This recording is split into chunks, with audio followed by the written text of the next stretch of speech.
Hi, this is Grow With Me by Suhailah, the podcast. And this is Suhailah. Hello, and thank you for being here with me. If you haven't been here this whole time, I encourage you to go back and listen to all or some of the previous 11 episodes. I launched this podcast in the spring of 2025, literally on the first day of spring, March 22nd. And now we are in August when I'm recording this, 2025. And this is episode 12. And the name of this episode, I have decided to title this Stacking Titles, Losing Self. Stacking Titles, Losing Self. And in this episode, I just really wanted to explore identities, like this idea of the titles we chase, the roles we chase, and the roles we take on. Just being conscious of how they can either expand us or limit us, depending on how we look at it and what we allow them to do for us. When we allow these titles and these roles to become our full identity, what that looks like. So let's explore that. Let's get into it.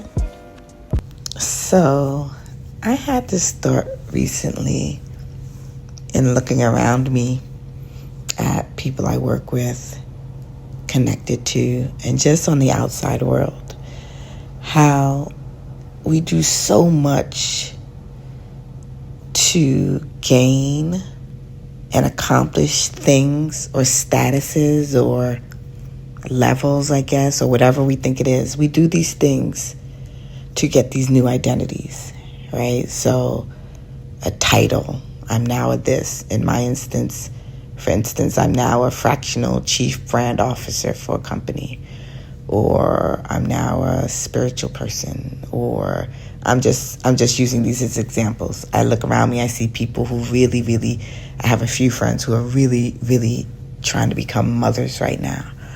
And I know people who want to be married. I know people who want to just reach higher in different levels to or from wherever they are. But I had the thought, like, what are we really striving for? What is identity and why? And I think we have to be mindful. What I'm noticing is the more identities we have, even though we think they're going to make us be bigger or better or greater, I don't know what everyone's thoughts are on this, but for the most part, we think this new identity is going to give us something. If I become a mom, if I become a wife, if I become a grandparent, I don't know too many people who are in that phase, but, or wishing for that. But, we think these new, if I have this title, if I have this job, if I'm in this new job, if I'm in this new company, this is a better company. This is the better company of that company. This is the this of that, right? You hear people, oh, this is the Netflix of this, or this is everybody's trying to get to the higher level of whatever version it is that they're experiencing.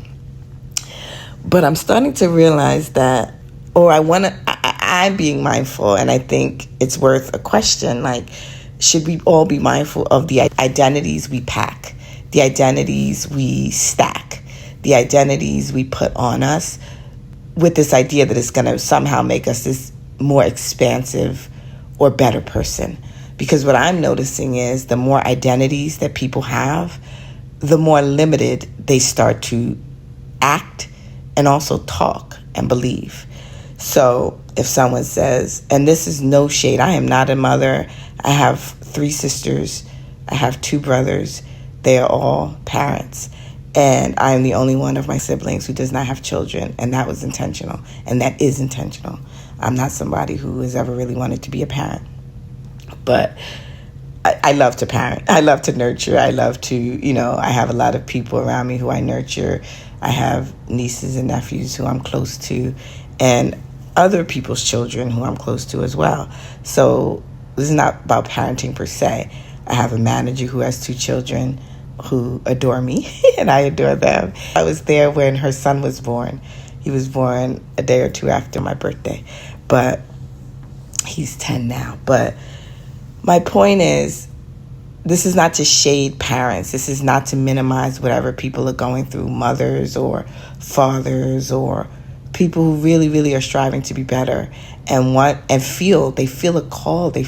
I think that's what it is, right? We feel a call to something greater, and we're grasping. It's almost like monkey bars. Do they still have monkey bars in the park?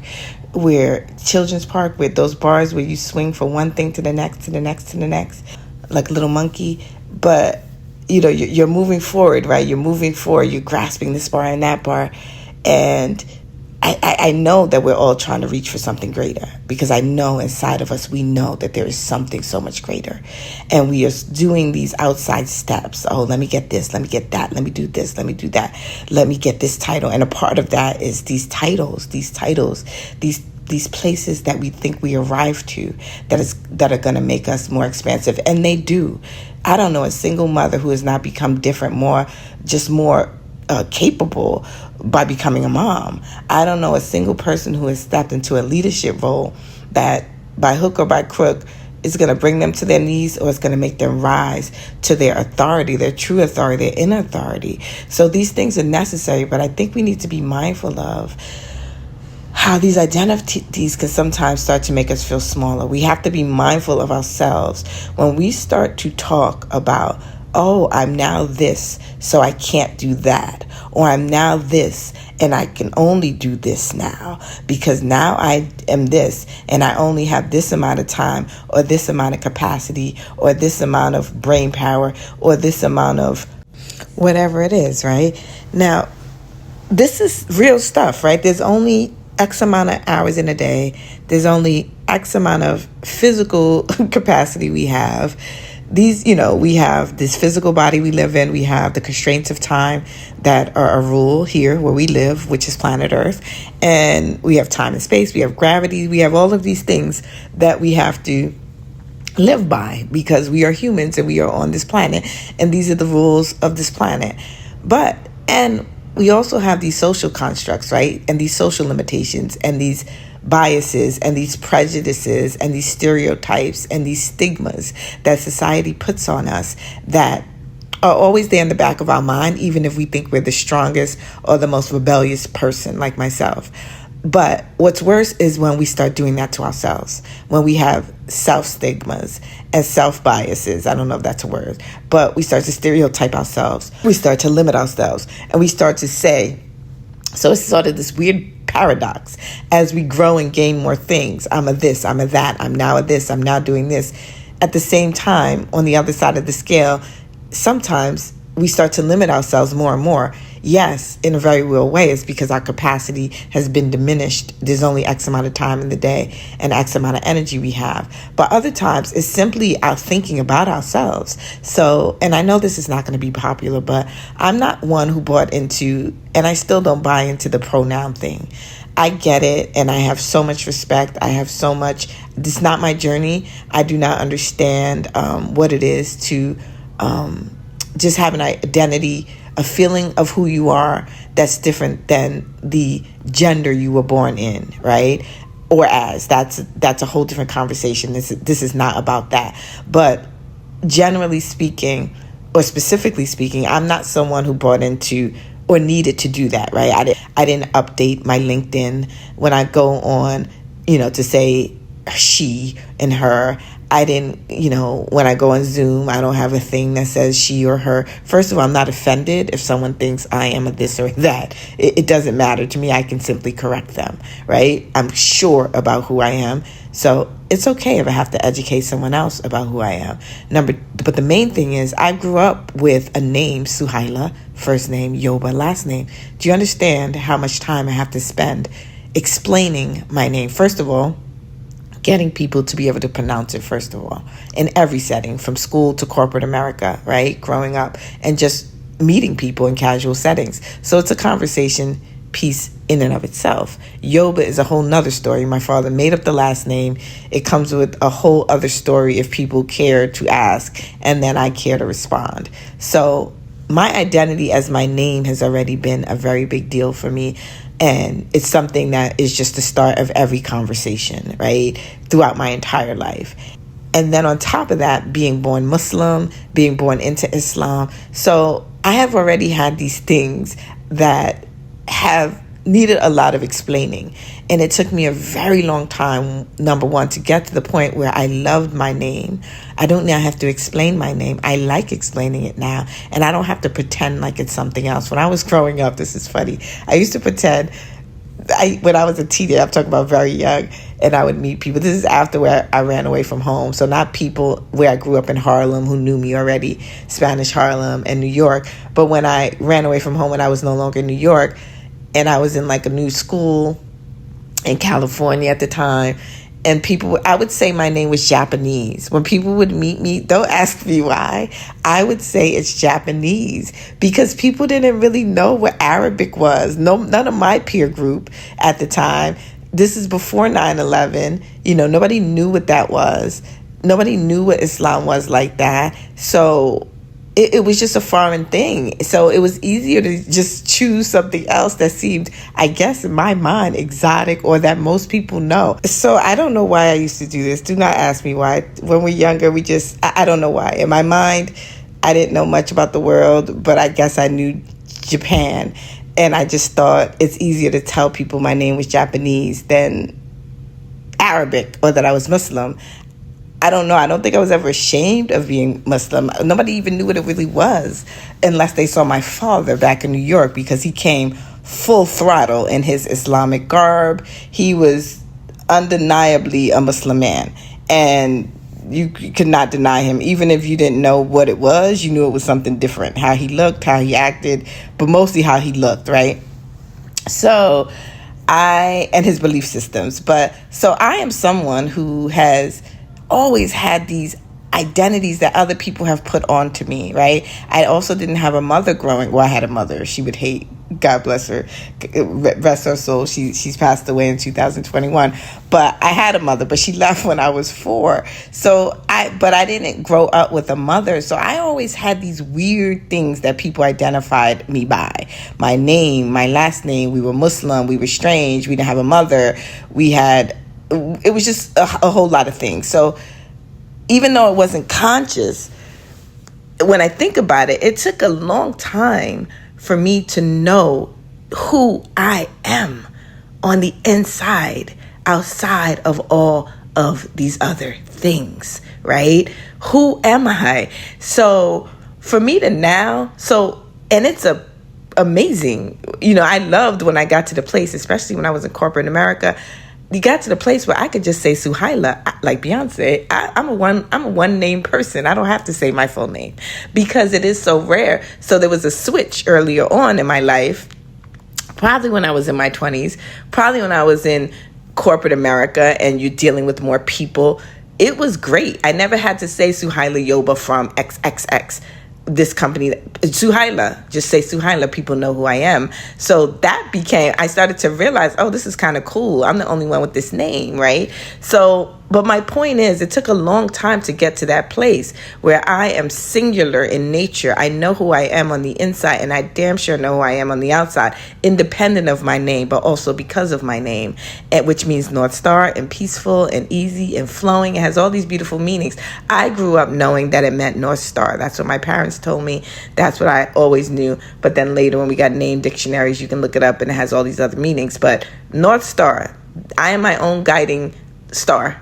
I am my own North Star. So it took me a long time to get to this place where I have one identity, meaning it's vast and it's multidimensional, and it's all of these things I can, or maybe other people can describe me and use all of these words to do so.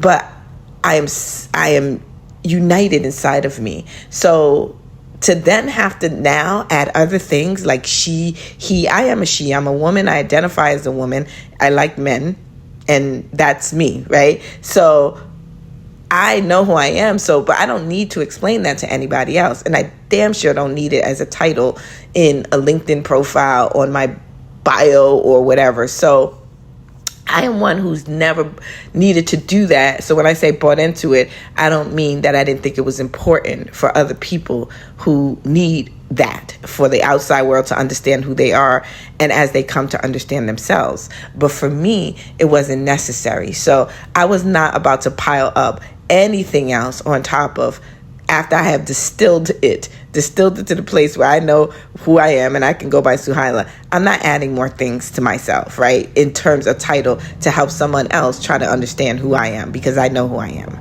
right? Let them figure it out. And if they have questions, let's sit and talk about it. I don't mind. So that's my general stance on certain things. So when I think about these other identities that I see people trying to hustle to get, rustle to get, run to get, do everything to get.